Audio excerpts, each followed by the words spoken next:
ಎಲ್ಲರಿಗೂ ತುಂಬ ಧನ್ಯವಾದಗಳು ನಮ್ಮ ಯೂಟ್ಯೂಬ್ ಚಾನಲ್ಗೆ ಬಂದಿದ್ದಕ್ಕೆ. ಈ ಒಂದು ವಿಡಿಯೋದಲ್ಲಿ ನವಂಬರ್ 22ರಿಂದ ನವಂಬರ್ 30ರವರೆಗೆ ನವಂಬರ್ನ ಕೊನೆಯ ವಾರದ ಕರೆಂಟ್ ಅಫೇರ್ಸ್ನ ಮಾಡ್ತಾ ಇದ್ದೀವಿ. ಯಾವುದೇ ರೀತಿ ತಡ ಮಾಡದೆ ವಿಡಿಯೋನ ಸ್ಟಾರ್ಟ್ ಮಾಡೋಣ. ಕ್ವಶನ್ ನಂಬರ್ ಫಸ್ಟ್, ಭಾರತದ ಅಂತಾರಾಷ್ಟ್ರೀಯ ಚಲನಚಿತ್ರೋತ್ಸವ 2024 ಎಲ್ಲಿ ನಡೆಯಿತು? ಹೈದರಾಬಾದ್, ಗೋವಾ, ಮುಂಬೈ, ನವದೆಹಲಿ. ಇದಕ್ಕೆ ಕರೆಕ್ಟ್ ಆದ ಆನ್ಸರ್ ಬಂದುಬಿಟ್ಟು ಗೋವಾದಲ್ಲಿ 55ನೇ ಅಂತಾರಾಷ್ಟ್ರೀಯ ಚಲನಚಿತ್ರೋತ್ಸವ ಗೋವಾದ ಪಣಜಿಯಲ್ಲಿ ನಡೆಯಿತು. ಇದು ಇನ್ನೊಂದು ನೋಡಬೇಕಂದ್ರೆ 4th edition of creative minds of tomorrow the ಇನಾಗ್ರೇಷನ್ನು 55ನೇ ಚಲನಚಿತ್ರೋತ್ಸವದಲ್ಲಿ ನಡೀತು ಅಂತಲೇ ಹೇಳ್ಬೋದು. ನೆಕ್ಸ್ಟ್ ಕ್ವಶನ್ ನೋಡಿ. ಕ್ವಶನ್ ನಂಬರ್ 2, 2ನೇ ಭಾರತ ಕ್ಯಾರಿಕೋಮ್ ಶೃಂಗಸಭೆ ಎಲ್ಲಿ ನಡೆಯಿತು? Bharat, Guyana, Barbados, Bahamas. ಇದಕ್ಕೆ ಕರೆಕ್ಟಾದ ಆನ್ಸರ್ ಬಂದುಬಿಟ್ಟು ಗಯಾನದಲ್ಲಿ ಇತ್ತೀಚೆಗೆ ಪ್ರಧಾನಿಯಾದಂಥ ನರೇಂದ್ರ ಮೋದಿ ಅವರು ಗಯಾನದಲ್ಲಿ ನಡೆದಂಥ 2ನೇ ಭಾರತದ ಕ್ಯಾರಿಕೋಮ್ ಶೃಂಗಸಭೆಯಲ್ಲಿ ಭಾಗವಹಿಸಿದರು. ಇದು 50 ವರ್ಷಗಳ ನಂತರ ನಡೆದಂಥ ಸಭೆಯಾಗಿರುತ್ತೆ. ಓಕೆ, ನೆಕ್ಸ್ಟ್ ನೋಡೋಣ. ಹವಾಮಾನ ಬದಲಾವಣೆಯ ಕಾರ್ಯಕ್ಷಮತೆಯ ಸೂಚ್ಯಂಕದಲ್ಲಿ ಭಾರತದ ಸ್ಥಾನ ಎಷ್ಟು? 6ನೇ ಸ್ಥಾನ, 7ನೇ ಸ್ಥಾನ, 9ನೇ ಸ್ಥಾನ, 10ನೇ ಸ್ಥಾನ. ಇದು ಕರೆಕ್ಟಾದ ಆನ್ಸರ್ ಬಂದುಬಿಟ್ಟು 10ನೇ ಸ್ಥಾನ. ಇದು climate change performance index CCPI 2025 ಇದನ್ನು ಪ್ರಕಟಣೆ ಮಾಡಿದಂಥ ಸಂಸ್ಥೆಗಳು German watch, new climate institute, climate action network international ಬಿಡುಗಡೆ ಮಾಡಿದೆ. ಮೊದಲ 3 ಸ್ಥಾನಗಳು ಖಾಲಿ ಇದೆ. 4ನೇ ಸ್ಥಾನವನ್ನು ಡೆನ್ಮಾರ್ಕ್ ಪಡೆದಿದೆ ಮತ್ತು 10ನೇ ಸ್ಥಾನದಲ್ಲಿ ಭಾರತ ಇದೆ. ಓಕೆ, ನೆಕ್ಸ್ಟ್ ನೋಡೋಣ. ಇವಾಗ ಖೇಲೋ ಇಂಡಿಯಾ ಯೂತ್ ಗೇಮ್ಸ್ 2025 ಅತಿಥೇಯ ರಾಜ್ಯ ಯಾವುದು? ಉತ್ತರ ಪ್ರದೇಶ್, ಮಹಾರಾಷ್ಟ್ರ, ಬಿಹಾರ್, ಗುಜರಾತ್. ಇದಕ್ಕೆ ಕರೆಕ್ಟಾದ ಆನ್ಸರ್ ಬಂದುಬಿಟ್ಟು ಬಿಹಾರವು ಮುಂದಿನ ವರ್ಷ ನಡೆಯುವಂಥ ಖೇಲೋ ಇಂಡಿಯಾ ಯೂತ್ ಗೇಮ್ಸ್ನ ಆಯೋಜನೆ ಮಾಡ್ತಾ ಇದೆ. ಖೇಲೋ ಇಂಡಿಯಾ 2023 ತಮಿಳುನಾಡಲ್ಲಿ ನಡೆದಿತ್ತು ಮತ್ತು 2024 ಮೊದಲ ಪ್ಯಾರಾ ಗೇಮ್ಸ್ ಸಹ ನಡೀತಿತ್ತು. ನನಗೆ ತಿಳಿಸಿ 2024 ಖೇಲೋ ಇಂಡಿಯಾ ನಡೆದ ಸ್ಥಳ ಎಲ್ಲಿ ಅಂತ ಕಮೆಂಟಲ್ಲಿ ತಿಳಿಸ್ತೀನಿ ಅಂದ್ಕೊಂಡಿದ್ದೀನಿ. ನೆಕ್ಸ್ಟ್ ನೋಡೋಣ. ಸರ್ಕಾರವು ಇತ್ತೀಚೆಗೆ ಪ್ರಾರಂಭಿಸಿದ ವಿಷನ್ ಪೋರ್ಟಲ್ನ ಪ್ರಾಥಮಿಕ ಉದ್ದೇಶ ಏನು? ಶಿಕ್ಷಣ ಕೌಶಲ್ಯ ಅಭಿವೃದ್ಧಿ, ಸುಸ್ಥಿರ ಜೀವನೋಪಾಯಗಳ ಮೂಲಕ ಹಿಂದುಳಿದ ಯುವಕರನ್ನು ಸಬಲೀಕರಣಗೊಳಿಸುವುದು, ಹೊಸ ಸ್ಟಾರ್ಟ್ಅಪ್ಗಳನ್ನು ಸ್ಥಾಪನೆ ಮಾಡುವುದು, ಇಂಜಿನಿಯರಿಂಗ್ ವಿದ್ಯಾರ್ಥಿಗಳಿಗೆ ವಿದ್ಯಾರ್ಥಿ ವೇತನವನ್ನು ಒದಗಿಸುವುದು, ಉನ್ನತ ಶಿಕ್ಷಣದಲ್ಲಿ ಸಂಶೋಧನೆಯನ್ನು ಉತ್ತೇಜಿಸುವುದು. ಇದಕ್ಕೆ ಕರೆಕ್ಟಾದ ಆನ್ಸರ್ ಬಂದುಬಿಟ್ಟು ಶಿಕ್ಷಣ ಕೌಶಲ್ಯ ಅಭಿವೃದ್ಧಿ ಮತ್ತು ಸುಸ್ಥಿರ ಜೀವನೋಪಾಯಗಳ ಮೂಲಕ ಹಿಂದುಳಿದ ಯುವಕರನ್ನು ಸಬಲೀಕರಣಗೊಳಿಸುವುದು. ಇದು ವಿಷನ್ ಪೋರ್ಟಲ್ನ ಮುಖ್ಯ ಉದ್ದೇಶ ಆಗಿರುತ್ತೆ. ವಿಷನ್ ಅಂದರೆ ವಿಕಸಿತ್ ಭಾರತ್ ಇನೋವೇಷನ್ಟಿವ್ ಫಾರ್ ಸ್ಟೂಡೆಂಟ್ ಇನೋವೇಷನ್ ಮತ್ತು ಔಟ್ರೀಚ್ ನೆಟ್ವರ್ಕ್. ಓಕೆ, ಈ ಪೋರ್ಟಲನ್ನು ಯಾರು ಅಂದರೆ ಜಿತೇಂದ್ರ ಸಿಂಗ್ ಅವರು ನವಂಬರ್ 21ರಂದು ಪ್ರಾರಂಭ ಮಾಡಿರ್ತಾರೆ. ಓಕೆ, ನೆಕ್ಸ್ಟ್ ನೋಡೋಣ. ಪ್ರಧಾನಿ ನರೇಂದ್ರ ಮೋದಿ ಅವರಿಗೆ ಯಾವ ದೇಶದಲ್ಲಿ ಅಲ್ಪಸಂಖ್ಯಾತರ ಉನ್ನತಿಗಾಗಿ doctor Martin Luther King junior global peace ಪ್ರಶಸ್ತಿ ನೀಡಿ ಗೌರವಿಸಲಾಯಿತು? ಯುನೈಟೆಡ್ ಸ್ಟೇಟ್ಸ್ ಆಫ್ ಅಮೆರಿಕಾ ಅಂದರೆ USA, France, United Kingdom, Russia. ಇದಕ್ಕೆ ಕರೆಕ್ಟಾದ ಆನ್ಸರ್ ಬಂದುಬಿಟ್ಟು USA ಪ್ರಧಾನಿ ನರೇಂದ್ರ ಮೋದಿ ಅವರಿಗೆ doctor Martin Luther King junior global peace ಪ್ರಶಸ್ತಿನ ನೀಡಿ ಗೌರವಿಸಲಾಗಿದೆ. ನೆಕ್ಸ್ಟ್ ಕ್ವಶನ್ ನೋಡೋಣ. ಯಾವ ಸಾರ್ವಜನಿಕ ಪ್ರಸಾರಕರು ಇತ್ತೀಚೆಗೆ OTT ಪ್ಲ್ಯಾಟ್ಫಾರ್ಮ್ ವೇವ್ಸನ್ನು ಪ್ರಾರಂಭಿಸಿದರು? Prasar Bharati, All India Radio, Doordarshan, ಮೇಲಿನ ಯಾವುದೂ ಅಲ್ಲ. ಇದಕ್ಕೆ ಕರೆಕ್ಟಾದ ಆನ್ಸರ್ ಬಂದುಬಿಟ್ಟು ಪ್ರಸಾರ ಭಾರತಿ. ಇದು ಹಳೆಯ ನಮ್ಮ OTT ಪ್ಲ್ಯಾಟ್ಫಾರ್ಮ್ಗಳು ಹೇಗಿದೆಯಲ್ಲ, ಪ್ರೈವೇಟ್ ಇದು, ಇವಾಗ ಅಮೆಜಾನ್ ಪ್ರೈಮ್ ಆಗಿರ್ಬೋದು, ನೆಟ್ಫ್ಲಿಕ್ಸ್ ಆಗಿರ್ಬೋದು, ಹಾಟ್ಸ್ಟಾರ್ ಆಗಿರ್ಬೋದು, ಆ ರೀತಿ ಪ್ರಸಾರ ಭಾರತಿಯವರು ಗೌರ್ಮೆಂಟ್ ಅಂದರೆ ಸರ್ಕಾರ ಸ್ವಾಮ್ಯದ ವೇವ್ಸ್ ಅನ್ನೋ ಅಪ್ಲಿಕೇಶನ್ನ ಲಾಂಚ್ ಮಾಡಿದ್ದಾರೆ. ಇದು ಸ್ಟ್ರೀಮಿಂಗ್ ಬೇಡಿಕೆಯನ್ನು ಹೆಚ್ಚಾಗ್ತಾ ಇದೆಯಲ್ಲ, ಅದನ್ನು ಪೂರೈಸಲು ಮತ್ತು ಲೈವ್ TV ಬೇಡಿಕೆ ವಿಷಯಗಳು ಅಂದರೆ ಚಲನಚಿತ್ರಗಳು, ಪ್ರದರ್ಶನಗಳು ಅಂದರೆ ಈ ಪುಸ್ತಕಗಳು ಅಂದರೆ ಡಿಜಿಟಲ್ ಪುಸ್ತಕಗಳು, ಲೈವ್ ಇವೆಂಟ್ಗಳನ್ನು ಇದು ಹೊಂದಿರುತ್ತೆ. ಓಕೆ, ನೆಕ್ಸ್ಟ್ ನೋಡೋಣ. ಸುದ್ದಿಯಲ್ಲಿ ಕಾಣಿಸಿಕೊಂಡಿರುವ ಡಾಂಗ್ ಫೆಂಗ್ 100 ಅಂದರೆ ಯಾವ ದೇಶದ ಸೂಪರ್ಸಾನಿಕ್ ಕ್ರೂಸ್ ಕ್ಷಿಪಣಿಯಾಗಿದೆ? Iran, France, China, Russia. ಇದಕ್ಕೆ ಕರೆಕ್ಟಾದ ಆನ್ಸರ್ ಬಂದುಬಿಟ್ಟು ಚೀನಾ ತನ್ನ ಸೂಪರ್ಸಾನಿಕ್ ಕ್ರೂಸ್ ಕ್ಷಿಪಣಿ DIF 100 ಅದರ ರೇಂಜನ್ನು ಜಾಸ್ತಿ ಮಾಡಿದೆ, ಅಂದರೆ ಅದರ ವ್ಯಾಪ್ತಿ ಜಾಸ್ತಿ ಆಗಿದೆ. ಇದನ್ನು ಯಾವಾಗ ಪ್ರಾರಂಭಿಸಿದ್ರು ಅಂದರೆ 2019ರಲ್ಲಿ ಪ್ರಾರಂಭಿಸಿದರು. ನೆಕ್ಸ್ಟ್ ನೋಡೋಣ. ಲಿಂಗ ಆಧಾರಿತ ಹಿಂಸೆಯನ್ನು ತಡೆದುಹಾಕಲು ಭಾರತದಲ್ಲಿ ಪ್ರಾರಂಭಿಸಲಾದ ಅಭಿಯಾನದ ಹೆಸರೇನು? ಬೇಟಿ ಬಚಾವೋ ಶಕ್ತಿ ಅಭಿಯಾನ್, ಅಬ್ ಕೋಯಿ ಬಹಾನಾ ನಹೀ, ನಿರ್ಭಯ ಉಪಕ್ರಮ. ಇದಕ್ಕೆ ಕರೆಕ್ಟಾದ ಆನ್ಸರ್ ಬಂದುಬಿಟ್ಟು ಅಬ್ ಕೋಯಿ ಬಹಾನಾ ನಹೀ. ನವಂಬರ್ 25ರಂದು ಪ್ರಾರಂಭವಾದ ಅಬ್ ಕೋಯಿ ಬಹಾನಾ ಅಭಿಯಾನವು ಭಾರತದಲ್ಲಿ ಲಿಂಗ ಆಧಾರಿತ ಹಿಂಸಾಚಾರವನ್ನು ತೆಗೆದುಹಾಕುವ ಗುರಿಯನ್ನು ಹೊಂದಿದೆ. ಇದಕ್ಕೆ UN ಅಂದರೆ ಯುನೈಟೆಡ್ ನೇಷನ್ ವುಮೆನ್ ಅವರಿಂದ ಬೆಂಬಲಿತವಾಗಿರುವಂಥ ಪ್ರಾಜೆಕ್ಟ್ ಇದಾಗಿದೆ. ಇದನ್ನು ನಮ್ಮ ಇಂಡಿಯಾದಲ್ಲಿ ಯಾವ ಸಚಿವಾಲಯ ಅಂದರೆ ಮಹಿಳಾ ಮತ್ತು ಮಕ್ಕಳ ಕಲ್ಯಾಣ ಅಭಿವೃದ್ಧಿ ಮತ್ತು ಗ್ರಾಮೀಣಾಭಿವೃದ್ಧಿ ಸಚಿವಾಲಯ ಇದನ್ನು ನಡೆಸ್ತಾ ಇದೆ. ಓಕೆ, ನೆಕ್ಸ್ಟ್ ನೋಡೋಣ. ದೊಡ್ಡ ಗಾತ್ರದ ವಯಸ್ಕ ಆಂಟ್ಲಿಯನ್ ಪಾಲ್ಪಾರೇಸ್ ಕಂಟ್ರಾರಿಯಸ್ ಇತ್ತೀಚೆಗೆ ಎಲ್ಲಿ ಕಂಡುಬಂದಿದೆ? ಕರ್ನಾಟಕ, ತಮಿಳುನಾಡು, ಕೇರಳ, ಆಂಧ್ರ ಪ್ರದೇಶ. ಇದಕ್ಕೆ ಕರೆಕ್ಟಾದ ಆನ್ಸರ್ ಬಂದುಬಿಟ್ಟು ತಮಿಳುನಾಡಲ್ಲಿ ಮದ್ರಾಸ್ ಕ್ರಿಶ್ಚಿಯನ್ ಕಾಲೇಜಿನಲ್ಲಿ ಇದೊಂದು ಡ್ರ್ಯಾಗನ್ ಫ್ಲೈ ಆಗಿದೆ. ಇದು ಫಾಲ್ಪಾರೆಸ್ ಕಾಂಟ್ರಾರಿಯಸ್ ಎಂಬ ಜಾತಿಗೆ ಬರುವಂಥ ಅತ್ಯಂತ ವಯಸ್ಕ ಮತ್ತು ದೊಡ್ಡ ಡ್ರ್ಯಾಗನ್ ಫ್ಲೈ ಇದಾಗಿದೆ. ಓಕೆ, ನೆಕ್ಸ್ಟ್ ನೋಡೋಣ. ಹೋಜ್ಗಿರಿ ಫೋಕ್ ಡ್ಯಾನ್ಸ್ ಜಾನಪದ ನೃತ್ಯವು ಯಾವ ಬುಡಕಟ್ಟಿಗೆ ಸಂಬಂಧಿಸಿದೆ? ಸಾಂತಾಲ್, ರಿಯಾಂಗ್, ಗೋಂಡ್, ಕಾಸಿ. ಇದು ಕರೆಕ್ಟಾದ ಆನ್ಸರ್ ಬಂದ್ಬಿಟ್ಟು ರಿಯಾಂಗು ಇದು ತ್ರಿಪುರಾದ ಒಂದು ಬುಡಕಟ್ಟು ಜನಾಂಗವಾಗಿದೆ. ಇದನ್ನು ಬ್ರೋ ಅಂತಲೂ ಕರೆಯಲ್ಪಡ್ತಾರೆ. ಇವರು ಹೋಜ್ಗಿರಿ ಡೇ ಅಂತ ಅನೌನ್ಸ್ ಮಾಡಿ ಅಂತ ಗೌರ್ಮೆಂಟ್ಗೆ ಒತ್ತಾಯ ಮಾಡ್ತಾ ಇದ್ದಾರೆ. ಯಾಕಂದರೆ ಈ ಡ್ಯಾನ್ಸ್ ಇದೆಯಲ್ಲ, ಅದಕ್ಕಾಗಿ ಅದನ್ನು ಆಚರಣೆ ಮಾಡಲು ಇದು ಅನುಕೂಲ ಆಗುತ್ತೆ ಅಂತ ಹೋಜ್ಗಿರಿ ದಿನದಂದು ತ್ರಿಪುರಾದಲ್ಲಿ ರಜಾ ದಿನವನ್ನು ಘೋಷಿಸಲು ಬೇಡಿಕೆ ಇಟ್ಟಿದ್ದಾರೆ. ಇದು ರಿಯಾಂಗ್ ಸಮುದಾಯವು 2ನೇ ಅತಿ ದೊಡ್ಡ ಬುಡಕಟ್ಟು ಸಮುದಾಯವಿದೆ ಇಲ್ಲಿ ಅಂದರೆ ತ್ರಿಪುರಾದಲ್ಲಿ, ಮತ್ತು ರಾಜ್ಯದ ನಿರ್ದಿಷ್ಟವಾಗಿ ದುರ್ಬಲ ಬುಡಕಟ್ಟು ಗುಂಪು ಅಂದರೆ PVTG ಇದಾಗಿದೆ. ಓಕೆ, ಇವಾಗ PVTG ಅಂದರೆ ಪರ್ಟಿಕ್ಯುಲರ್ ವರ್ನಬಲ್ ಟ್ರೈಬಲ್ ಗ್ರೂಪ್ ಅಂತ. ಇದ್ರ ಬಗ್ಗೆ ನೋಡೋಣ. ಅದು PVTG ಪರ್ಟಿಕ್ಯುಲರ್ಲಿ ವರ್ನರಬಲ್ ಟ್ರೈಬಲ್ ಗ್ರೂಪ್ ಎಂದರೆ ಇದೊಂದು ಬುಡಕಟ್ಟು ಗುಂಪುಗಳಲ್ಲಿ ಅತ್ಯಂತ ಹೆಚ್ಚು ದುರ್ಬಲವಾದಂಥ ಗುಂಪುಗಳಾಗಿರುತ್ತೆ.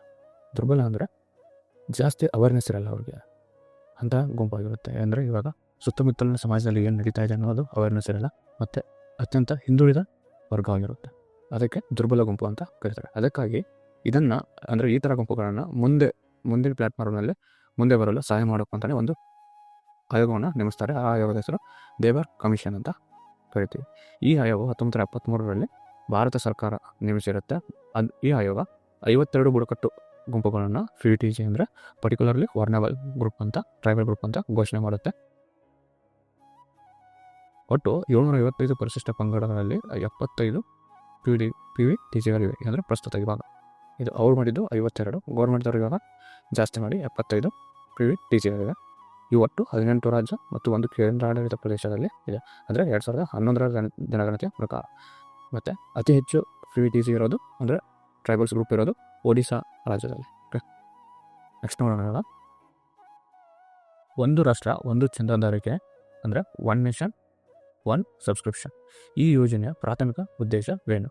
ವೈದ್ಯಕೀಯ ಸೌಲಭ್ಯಗಳಿಗೆ ಸಾರ್ವತ್ರಿಕ ಪ್ರವೇಶವನ್ನು ಒದಗಿಸಲು, ಸಂಶೋಧನಾ ಲೇಖನಗಳು ಮತ್ತು ನಿಯತಕಾಲಿಕೆಗಳಿಗೆ ದೇಶಾದ್ಯಂತ ಪ್ರವೇಶವನ್ನು ನೀಡಲು, ಸಂಶೋಧನೆಗಾಗಿ ಅಂತಾರಾಷ್ಟ್ರೀಯ ಸಹಯೋಗಗಳನ್ನು ಉತ್ತೇಜಿಸಲು, ಖಾಸಗಿ ಸಂಶೋಧನಾ ಸಂಸ್ಥೆಗಳಿಗೆ ಧನ ಸಹಾಯ ಮಾಡಲು.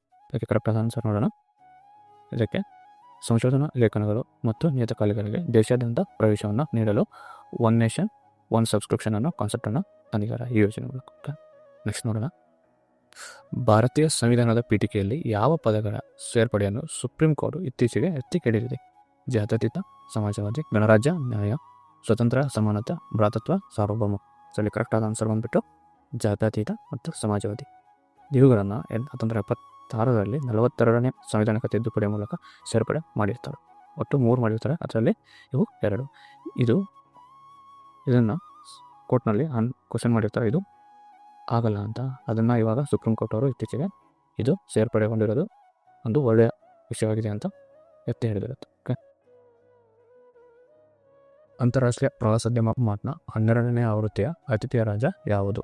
ಸಿಕ್ಕಿಂ, ಅಸ್ಸಾಂ, ಮಧ್ಯಪ್ರದೇಶ್, ಮಹಾರಾಷ್ಟ್ರ. ಇದಕ್ಕೆ ಕರೆಕ್ಟಾದ ಆನ್ಸರ್ ಬಂದುಬಿಟ್ಟು ಅಸ್ಸಾಂನ ಕಾಜಿರಂಗ ನ್ಯಾಷನಲ್ ಪಾರ್ಕಲ್ಲಿ ಈ ವರ್ಷದ ಅಂತಾರಾಷ್ಟ್ರೀಯ ಪ್ರವಾಸೋದ್ಯಮ ಮಾರ್ಟ್ನ ಉದ್ಘಾಟನೆ ಮಾಡಿರ್ತಾರೆ. ಇದನ್ನು ಪ್ರವಾಸೋದ್ಯಮ ಸಚಿವಾಲಯ ಆಯೋಜನೆ ಮಾಡಿರುತ್ತೆ. ಇದು ಹೊರದೇಶಗಳಿಂದ ಪ್ರವಾಸಿಗರನ್ನ ಆಕರ್ಷಿಸಲು ಒಂದು ಮುಖ್ಯ ಉತ್ತೇಜನವನ್ನು ನೀಡುತ್ತೆ. ನೆಕ್ಸ್ಟ್ ನೋಡೋಣ. Advertising standards council of India ASCI ಅನ್ನು ಯಾವ ವರ್ಷದಲ್ಲಿ ಸ್ಥಾಪಿಸಲಾಯಿತು? 1985, 1990, 2001, 2005. ಇದು ಕರೆಕ್ಟಾದ ಆನ್ಸರ್ ಬಂದ್ಬಿಟ್ಟು 1985ರಲ್ಲಿ ಸ್ಥಾಪನೆಯಾದಂಥ ASCI advertising standards council of ಇಂಡಿಯಾದಲ್ಲಿ ಇದೊಂದು ಲಾಭರಹಿತ, ಸ್ವಯಂ ಪ್ರೇರಿತ ಮತ್ತು ಸ್ವಯಂ ನಿಯಂತ್ರಿತ ಸಂಸ್ಥೆಯಾಗಿದೆ. ಇದು ಜಾಹೀರಾತುಗಳನ್ನು ನಿಯಂತ್ರಣ ಮಾಡುವುದಕ್ಕಾಗಿ ಈ ಸಂಸ್ಥೆ ರೂಪುಗೊಂಡಿರುತ್ತೆ. ಈ ಸಂಸ್ಥೆಯು ಇತ್ತೀಚೆಗೆ 2024 ಮತ್ತು 2025 ತನ್ನ ಅರ್ಧವಾರ್ಷಿಕ ದೂರುಗಳ ಪಟ್ಟಿಗಳನ್ನು ವರದಿ ಮಾಡಿ ಅದರಲ್ಲಿ ರಿಯಲ್ ಎಸ್ಟೇಟು ಮತ್ತು ಬೆಟ್ಟಿಂಗ್ ಜಾಹೀರಾತುಗಳು ಅತ್ಯಂತ ಹಾನಿಕಾರಕವಾಗಿದೆ ಅಂತ, ಅಂದರೆ ತಪ್ಪು ದಾರಿಗೆ ಎಳೀತಾ ಇದೆ ಅಂತ ರಿಪೋರ್ಟ್ನಲ್ಲಿ ಒಳಗೊಂಡಿರುತ್ತೆ. ನೆಕ್ಸ್ಟ್ ನೋಡೋಣ. ನೆಟ್ವರ್ಕ್ ರೆಡಿನೆಸ್ ಇಂಡೆಕ್ಸ್ 2024ನಲ್ಲಿ ಭಾರತದ ಸ್ಥಾನ ಎಷ್ಟು? 37, 42, 49, 55. ಇದಕ್ಕೆ ಕರೆಕ್ಟಾದ ಆನ್ಸರ್ ಬಂದುಬಿಟ್ಟು 49ನೇ ಸ್ಥಾನ. ಇದು ನೆಟ್ವರ್ಕ್ ರೆಡಿನೆಸ್ ಇಂಡೆಕ್ಸ್ ಅಲ್ಲಿ 49ನೇ ಸ್ಥಾನವನ್ನು ಭಾರತ ಪಡೆದುಕೊಂಡಿದೆ. ಇದು 2023ರಿಂದ 11 ಸ್ಥಾನಗಳ ಹೆಚ್ಚಿಗೆಯನ್ನು ಭಾರತ ಪಡೆದುಕೊಂಡಿದೆ. ಇದು 54 ವೇರಿಯೇಬಲ್ಗಳನ್ನು ಬಳಸಿಕೊಂಡು ತಂತ್ರಜ್ಞಾನ, ಜನರು ಮತ್ತು ಆಡಳಿತದ ಪ್ರಭಾವದ ಮೇಲೆ 133 ದೇಶಗಳ ಆರ್ಥಿಕತೆಯ ಮೌಲ್ಯಮಾಪನವನ್ನು ಮಾಡಿರಲಾಗುತ್ತೆ. ಇದನ್ನು ಮಾಡಿರೋದು ಪೋರ್ಟುಲೆನ್ಸ್ ಇನ್ಸ್ಟಿಟ್ಯೂಟ್ ಅವರು ವರದಿ ಮಾಡಿರ್ತಾರೆ.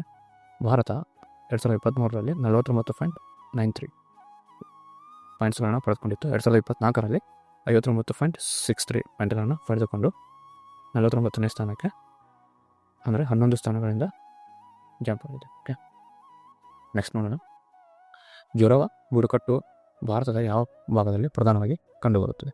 ಲಕ್ಷದ್ವೀಪ್, ಅಸ್ಸಾಂ, ಅಂಡಮಾನ್ ಮತ್ತು ನಿಕೋಬಾರ್ ದ್ವೀಪಗಳು, ಮಣಿಪುರ. ಇದು